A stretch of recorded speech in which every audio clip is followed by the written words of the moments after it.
सोरेन को जो वहाँ से एक तरह से झटका दिया गया है कि किसी को इज्जत दिया जाए और कान पकड़ के निकाल दिया जाए, तो उनके साथ यही हुआ है। ये बात सही है कि चंपई सोरेन को उन्होंने दिया था।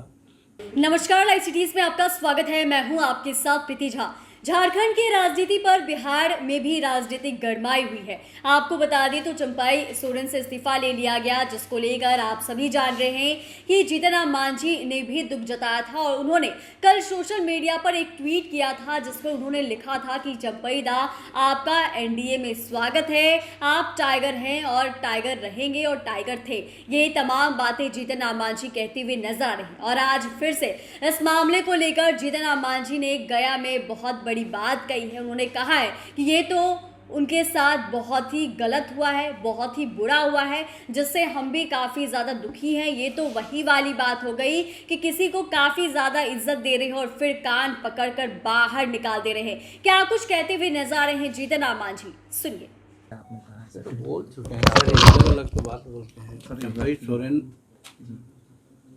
को जो वहाँ से एक तरह से झटका दिया गया है, उससे हम लोग भी दुखी हैं। जनतंत्र में जमहूरियत में ऐसा नहीं होता है कि किसी को इज्जत दिया जाए और कान पकड़ के निकाल दिया जाए, तो उनके साथ यही हुआ है। ये बात सही है कि चंपई सोरेन को उन्होंने दिया था, तो शायद यही समझ के दिया होगा कि आदमी करने वाले कुछ नहीं है, जो मन में आएगा वही हम करेंगे। और चंपई सोरेन 8-7 महीना रहे, अच्छा काम करके झारखंड में दिखला दिए और हेमंत सोरेन के पग चिन्हों पर चल रहे थे। कहीं से ऐसा नहीं लग रहा था कि उस पार्टी के अगेंस्ट में कोई बात कर रहे हों। और ठीक है, जब हेमंत सोरेन को मिल गया जमानत के बाद आए, तो एक प्रक्रिया होती है हटने हटाने की, उस प्रक्रिया को अपनाना चाहिए था। या तो वो कहते कि भाई साहब, हमने आपको बनाया है, अब हम आ गए हैं, तो आप इस्तीफा दे दीजिए, तो वो भी नहीं किया गया। तो आते ही आते उनके जितने भी कार्यक्रम थे, सब कार्यक्रम को रद्द कर दिया गया। और उस समय मुख्यमंत्री नहीं बने थे हेमंत सोरेन, उसके बावजूद भी पदाधिकारियों से कहा कि बंद कर दिया और फिर लेजिस्लेचर पार्टी की बैठक में बुला करके ज़बरदस्ती उनसे इस्तीफा लिया गया और अपने मुख्यमंत्री बन गए। एक घटनाक्रम ऐसा लगता है कि किसी को मान मर्यादा दे करके उसको फिर अमर्यादित करें, ये उचित नहीं है। ऐसी परिस्थिति में वो चंपई सोरेन अगर कुछ बोलते हैं कि हमको ठेस लगी है, अब हमारे सामने क्या विकल्प है, तो वो तो उन पर निर्भर है।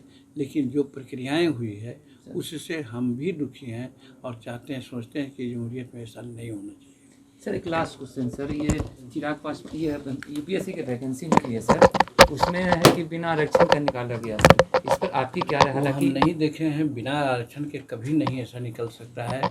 अभी इस प्रकार की बात नहीं हुई है। अगर कोई कहता है तो एक गलत है, गलत फरमाता है।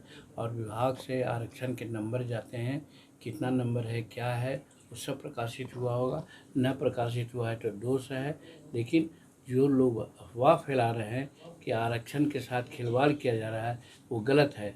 अगर आरक्षण के खिलाफ और शेड्यूल कास्ट के खिलाफ की बात रहती नरेंद्र मोदी जी को, तो जीतन मांझी आप लोग जानते हैं कि बिहार में सबसे निकृष्ट कम्युनिटी का आदमी है, भुइयाँ मुसर का है।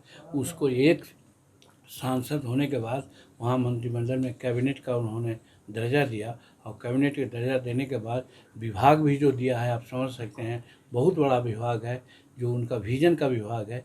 तो अगर नरेंद्र मोदी को शेड्यूल कास्ट के प्रति अगर किसी प्रकार की बात रहती तो जीतन मांझी को ये मर्यादित नहीं करते। इसलिए सर एक सवाल सर, गोवंश से संबंधित सर, एक छोटी सी सवाल है सर। सर ये कहना था कि भारतीय अर्थव्यवस्था में गोवंश की उपयोगिता को देखते हुए और भारतीय समाज में जिस तरह से उपयोगिता है, तो उसके हिसाब से सर आप भारत सरकार से क्या मांग करेंगे कि गोवध?